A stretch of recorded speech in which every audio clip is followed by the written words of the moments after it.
Bienvenue dans AI et économie par H. Stewart.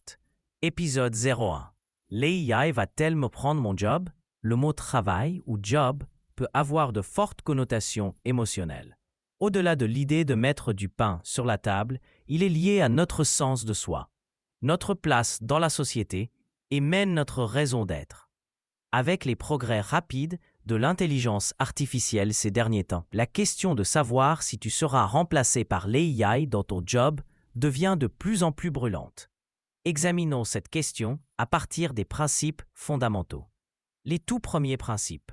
Ce qui sépare l'homme des autres animaux. Contrairement aux autres animaux, les humains ont la capacité d'apprendre et en utilisant le langage, de transmettre cet apprentissage aux autres, et particulièrement à la génération suivante. L'autre différence fondamentale est que nous modifions la nature pour répondre à nos besoins et désirs.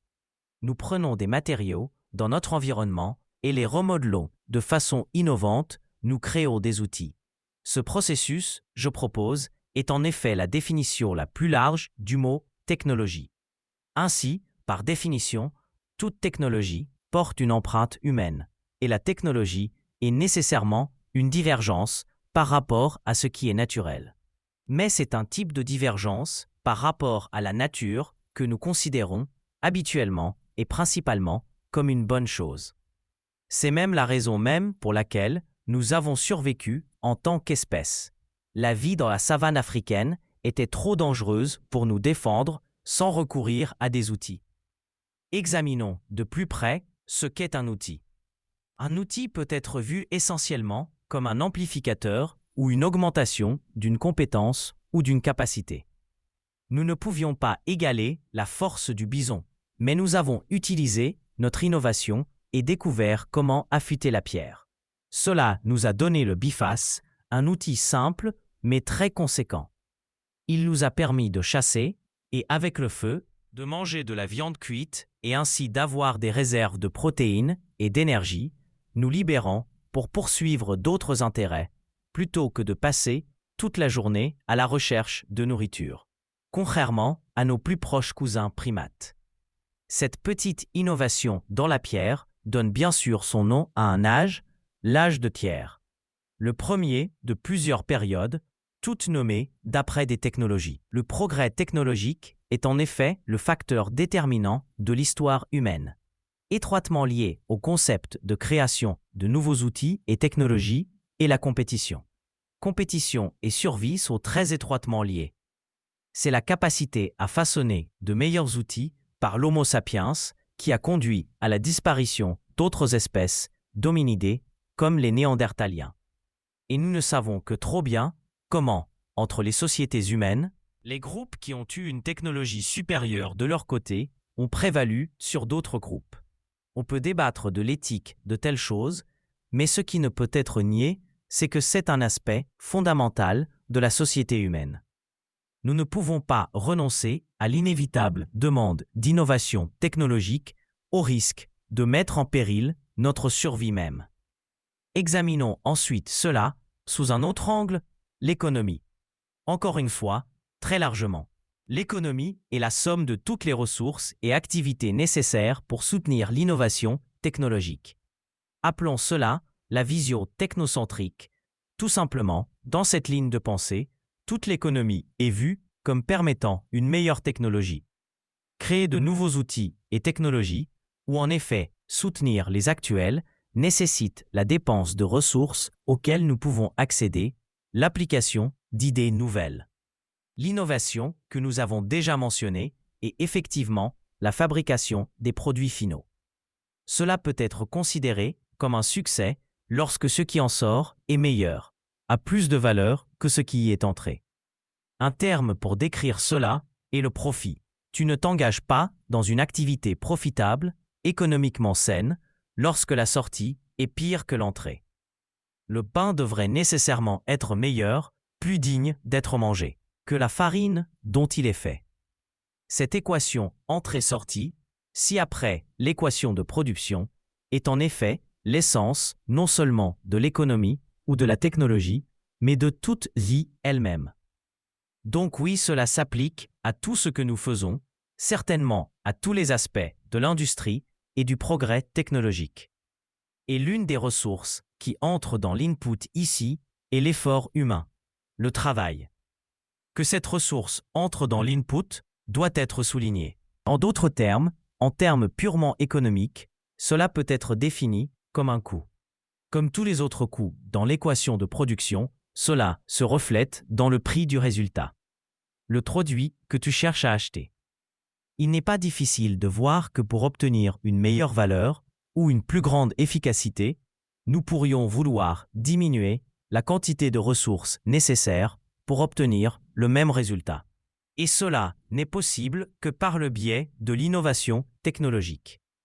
Étant donné les arguments ci-dessus concernant l'innovation technologique, nous voyons que c'est bon, même nécessaire, parce que, individuellement ou collectivement, nous considérons la valeur créée par une telle activité comme nécessaire, voire essentielle. Ainsi, tout revient à satisfaire nos besoins et désirs, y compris, finalement, notre survie même. Cette marche de la technologie est inexorable et à sens unique, toujours en marche vers l'avant. À mesure que nous augmentons la valeur générée dans la fabrication de quelque chose, en utilisant notre innovation, cette chose tend à devenir moins chère et plus accessible. Et avec la bonne dose d'innovation, elle pourrait descendre jusqu'à devenir pratiquement sans coût.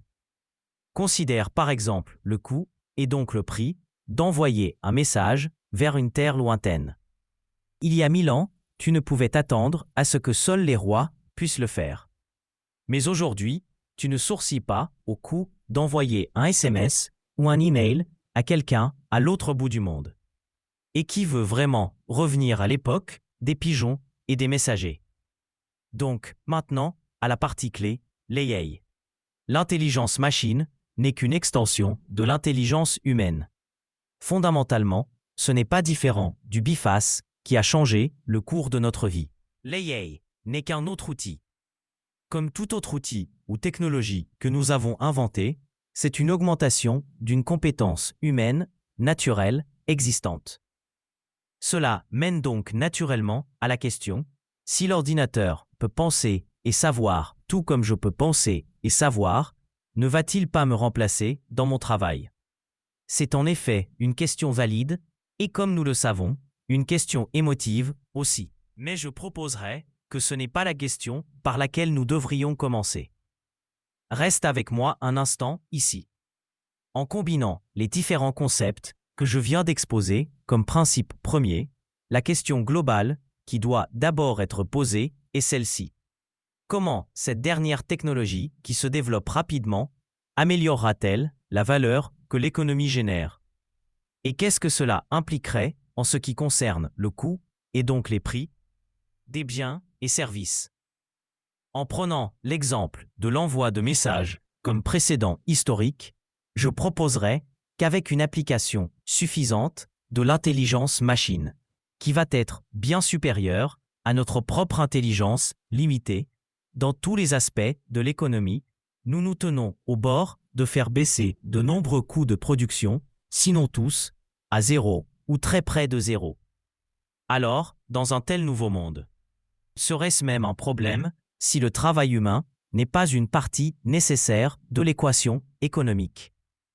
Si cela signifie que l'accès à la nourriture, aux vêtements et à d'autres services ressemblerait tous, en termes de coûts, à l'envoi de ces SMS à travers le globe. Ne te méprends pas. Ce n'est pas un rêveur ou un idéaliste qui peint un tableau de cette utopie complète où tout sera parfait, etc., etc. Ce n'est pas une ressucée de la chanson Imagine. Je ne fais que mettre à jour l'équation économique et la porter à ce que je pense être l'extension logique. Ne pas avoir à donner notre temps et nos efforts pour gagner notre vie, dans la plupart des cas, dans la corvée, sera libérateur. Ainsi libérés de notre ensemble actuel de défis et de problèmes, nous pouvons avancer. Et nous avancerons pour créer de nouveaux défis et problèmes qui, pour ce que tu en sais, pourraient créer de nouveaux types d'emplois. Alors comment tout cela va-t-il se dérouler? Ce n'est que le début de cette exploration approfondie dans les jours à venir. Merci de m'avoir écouté. On se retrouve dans le prochain.